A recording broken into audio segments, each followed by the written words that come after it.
ಕೆಲವೇ ಕ್ಷಣಗಳಲ್ಲಿ ಪುನೀತ್ ರಾಜ್ಕುಮಾರ್ ದಂಪತಿ ವಿಚಾರಣೆ ನಡೆಯುತ್ತೆ. ಬೆಂಗಳೂರಿನ ಸದಾಶಿವನಗರ ಪುನೀತ್ ರಾಜ್ಕುಮಾರ್ ಅವರ ನಿವಾಸದಲ್ಲಿ ವಿಚಾರಣೆಯನ್ನ ಅಧಿಕಾರಿಗಳು ಸ್ಟಾರ್ಟ್ ಮಾಡ್ತಾರೆ. ಮಹಿಳಾ ಅಧಿಕಾರಿಗಳು ಸೇರಿ 3 ಅಧಿಕಾರಿಗಳ ತಂಡ ಪುನೀತ್ ರಾಜ್ಕುಮಾರ್ ಅವರ ಮನೆಗೆ ಭೇಟಿ ನೀಡಿದೆ. ಕೆಲವೇ ಕ್ಷಣಗಳಲ್ಲಿ ನಟ ಪುನೀತ್ ರಾಜ್ಕುಮಾರ್ ದಂಪತಿ ವಿಚಾರಣೆ ನಡೆಯುತ್ತೆ. ನಟ ಪುನೀತ್ ರಾಜ್ಕುಮಾರ್ ಪತ್ನಿ ಅಶ್ವಿನಿ ವಿಚಾರಣೆಯನ್ನ ಐಟಿ ಅಧಿಕಾರಿಗಳು ಇವತ್ತು ಕೂಡ ಮುಂದುವರಿಸುತ್ತಾರೆ. ಸೊ ಹಾಗಾಗಿ ಅಶ್ವಿನಿ ಅವರ ವಿಚಾರಣೆಗೋಸ್ಕರ ಮಹಿಳಾ ಐಟಿ ಅಧಿಕಾರಿಗಳು ಈಗಾಗಲೇ ಪುನೀತ್ ರಾಜ್ಕುಮಾರ್ ಅವರ ಮನೆಗೆ ಬಂದಿದ್ದಾರೆ ಅನ್ನುವಂತಹ ಅಪ್ಡೇಟ್ಸ್ಗಳು ನಮಗೆ ಸಿಗ್ತಾ ಇದೆ.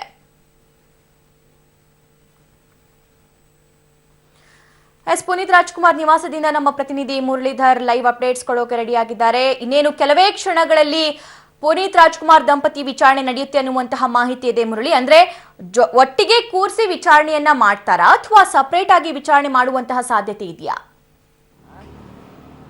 ಖಂಡಿತವಾಗಿ ಸಭಾ ಏನಂದ್ರೆ ನಿನ್ನೆಯಿಂದನೂ ಸಹ ಐಟಿ ಅಧಿಕಾರಿಗಳು ವಿಚಾರಣೆಯನ್ನು ಒಳಪಡಿಸಿರುವಂತದ್ದು ಮತ್ತು ನಿನ್ನೆ ಚಿನ್ನಾಭರಣದ ಮೌಲ್ಯಗಳು ಇರ್ಬೋದು, ಜೊತೆಗೆ ಆಸ್ತಿ ಪತ್ರದ ಮೌಲ್ಯ ಏನಿತ್ತು ಅದನ್ನೆಲ್ಲ ಸಹ ಕ್ಯಾಲ್ಕುಲೇಷನ್ ಅನ್ನ ಮಾಡಿದ್ರು. ಅಂದ್ರೆ ಪ್ರತ್ಯೇಕವಾಗಿ ನಿನ್ನೆ ಅಶ್ವಿನಿ ಮತ್ತು ಪುನೀತ್ ಇಬ್ಬರನ್ನು ಸಹ ಪ್ರತ್ಯೇಕ ಕೊಠಡಿಯಲ್ಲಿ ಇರಿಸಿ ವಿಚಾರಣೆಗೊಳಪಡಿಸಿದ್ರು. ಆದ್ರೆ ಇವತ್ತು ಫೇಸ್ ಟು ಫೇಸ್ ವಿಚಾರಣೆಗೊಳಪಡಿಸೋ ಸಾಧ್ಯತೆಗಳಿರುವಂತದ್ದು. ಯಾಕಂದ್ರೆ ಪುನೀತ್ ರಾಜ್ಕುಮಾರ್ ಅವರು ಎಷ್ಟು ಪಾಲುದಾರಿಕೆಯನ್ನು ಹೊಂದಿದ್ದಾರೆ ಅವರ ಆಸ್ತಿಯಲ್ಲಿ ಅಷ್ಟೇ ಪಾಲುದಾರಿಕೆಯನ್ನ ಅವರ ಪತ್ನಿ ಅಶ್ವಿನಿ ಅವರು ಸಹ ಹೊಂದಿರುವಂತದ್ದು. ಅಂದ್ರೆ ಕೆಲವೊಂದು ವ್ಯವಹಾರಗಳಲ್ಲಿ ಮತ್ತು ಒಂದಷ್ಟು ಬೇರೆ ಬೇರೆ ವ್ಯವಹಾರಗಳೇನಿತ್ತು ಆ ವ್ಯವಹಾರಗಳಿಗೆಲ್ಲ ಸಹ ಅಶ್ವಿನಿ ಅವರು ಪಾಲುದಾರಿಕೆಯನ್ನು ಹೊಂದಿದ್ದಾರೆ. ಆ ಹಿನ್ನೆಲೆಯಲ್ಲಿ ಪ್ರೊಡಕ್ಷನ್ ಹೌಸ್ ಇರ್ಬೋದು, ಬೇರೆ ಬೇರೆ ಒಂದು ಚಿತ್ರವನ್ನ ನಿರ್ಮಾಣ ಮಾಡುವಂತ ಒಂದು ಪ್ರೊಡಕ್ಷನ್ ಹೌಸ್ ಇವೆಲ್ಲದಕ್ಕೂ ಸಹ ಪಾಲುದಾರಿಕೆ ಹೊಂದಿರೋ ಹಿನ್ನೆಲೆಯಲ್ಲಿ ಇವತ್ತು ಅವರಿಬ್ಬರನ್ನು ಸಹ ಜೊತೆಯಲ್ಲಿ ಕೂರಿಸಿ ವಿಚಾರಣೆಗೊಳಪಡಿಸೋ ಸಾಧ್ಯತೆಗಳಿರುವಂತದ್ದು. ಮುಖಾಮುಖಿ ಕೂರಿಸಿ ವಿಚಾರಣೆಗೊಳಪಡಿಸುವಂಥದ್ದು. ಜೊತೆಗೆ ಅವರ ಹೇಳಿಕೆಗಳೇನಿತ್ತು, ಆಸ್ತಿ ಪತ್ರದ ಮೌಲ್ಯಗಳೇನಿತ್ತು ಅದನ್ನೆಲ್ಲ ಸಹ ಕ್ಯಾಲ್ಕುಲೇಷನ್ ಮಾಡೋ ಪ್ರೊಸೀಜರ್ ಇನ್ನ ಸಹ ಮುಂದುವರೆದಿರುವಂತದ್ದು. ಅಂದ್ರೆ ಬಹುಶಃ ಇವತ್ತು ಸಂಜೆ ತನಕ ಸಹ ಐಟಿ ಅಧಿಕಾರಿಗಳು ವಿಚಾರಣೆಯನ್ನ ಮಾಡ್ತಾರೆ. ವಿಚಾರಣೆಯನ್ನ ಮಾಡಿ ಇವತ್ತು ಐಟಿ ವಿಚಾರಣೆ ಮುಕ್ತಾಯಗೊಳ್ಳೋ ಸಾಧ್ಯತೆಗಳಿದಾವೆ. ಯಾಕಂದ್ರೆ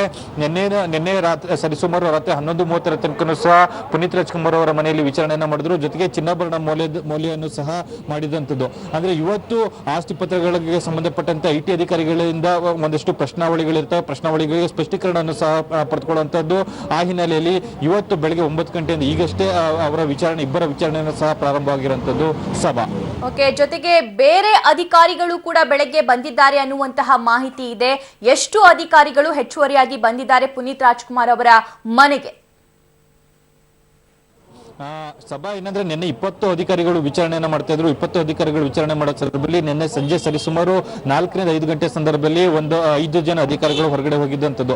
ಅಂದ್ರೆ ಇವತ್ತು ಸಹ ಪ್ರಸ್ತುತವಾಗಿ 15 ರಿಂದ 20 ಜನ ಅಧಿಕಾರಿಗಳು ಒಳಗಡೆ ವಿಚಾರಣೆಯನ್ನ ನಡೆಸ್ತಾ ಇದ್ದಾರೆ. ಜೊತೆಗೆ ಕೆಲವೊಂದು ದಾಖಲೆ ಪತ್ರಗಳೇನಿತ್ತು, ದಾಖಲೆ ಪತ್ರಗಳು ಜೊತೆಗೆ ಬೇರೆ ಬೇರೆ ಕಡೆ ಅಂದ್ರೆ ಪುನೀತ್ ರಾಜ್ಕುಮಾರ್ ಅವರಿಗೆ ಸಂಬಂಧಪಟ್ಟಂತ 5 ಪ್ರದೇಶಗಳಲ್ಲಿ ದಾಳಿ ನಡೆದಿತ್ತು. ದಾಳಿ ನಡೆದ ಸಂದರ್ಭದಲ್ಲಿ ಸುಮಾರು 5 ಕಡೆಯಿಂದ ಸಹ ತಂದಂತ ಪತ್ರಗಳು ಅಂದ್ರೆ ಅಲ್ಲಿ ಸಿಕ್ಕಂತ ಡಾಕ್ಯುಮೆಂಟ್ಸ್ ಗಳೇನಿತ್ತು ಆ ಡಾಕ್ಯುಮೆಂಟ್ಸ್ ಗಳನ್ನೆಲ್ಲ ಸಹ ಇಲ್ಲಿಗೆ ತಂದು ಕ್ರೋಢೀಕರಿಸಿಕೊಂಡಿರೋ ಅದ್ರ ಬಗ್ಗೆ ಹೇಳಿಕೆಯನ್ನು ಪಡೆದುಕೊಳ್ಳೋದಕ್ಕೆ ಪ್ರತಿಯೊಬ್ಬರು ಸಹ ಅದನ್ನ ಕ್ಯಾಲ್ಕುಲೇಷನ್ ಅನ್ನ ಮಾಡಬೇಕು. ಜೊತೆಗೆ ಅದು ಆದಾಯ ತೆರಿಗೆಯನ್ನ ಕಟ್ಟಿದಾರಾ ಇಲ್ಲ ಏನಾದ್ರು ವಂಚನೆ ಆಗಿದೆಯಾ ಆ ಪ್ರಾಪರ್ಟಿಗೆ ಸಂಬಂಧಪಟ್ಟಂತೆ ಅದನ್ನೆಲ್ಲ ಸಹ ಕ್ಯಾಲ್ಕುಲೇಟ್ ಅನ್ನ ಮಾಡಬೇಕಾಗುತ್ತೆ. ಆ ಹಿನ್ನೆಲೆಯಲ್ಲಿ ಸುಮಾರು 15 ರಿಂದ 20 ಅಧಿಕಾರಿಗಳು ಒಳಗಡೆ ವಿಚಾರಣೆಯನ್ನ ಮಾಡ್ತಿದ್ದಾರೆ. ಅದೇ ಕ್ಯಾಲ್ಕುಲೇಷನ್ ಅನ್ನ ಸುಮಾರು 15 ರಿಂದ 20 ಜನ ಅಧಿಕಾರಿಗಳು ಮಾಡ್ತಾರೆ. ಅದರಲ್ಲಿ ಏನಾದ್ರು ಲೋಪಗಳೇನಾದ್ರು ಬಂದ್ರೆ ಒಬ್ಬ ಅಧಿಕಾರಿ ಅದಕ್ಕನ್ನ ಕೂತ್ಕೊಂಡು ವಿಡಿಯೋ ರೆಕಾರ್ಡ್ ನ ಮೂಲಕ ಪುನೀತ್ ರಾಜ್ಕುಮಾರ್ ಅವರ ಹೇಳಿಕೆ ಇರ್ಬೋದು, ಅಶ್ವಿನಿ ಅವರ ಹೇಳಿಕೆ ಇರ್ಬೋದು, ಎರಡನ್ನೂ ಸಹ ದಾಖಲು ಮಾಡ್ಕೊಳ್ಳುವಂಥದ್ದು. ಸಭಾ ಓಕೆ, ಥ್ಯಾಂಕ್ ಯು ಮುರಳಿ ನಿಮ್ಮೆಲ್ಲ ಮಾಹಿತಿಗೆ.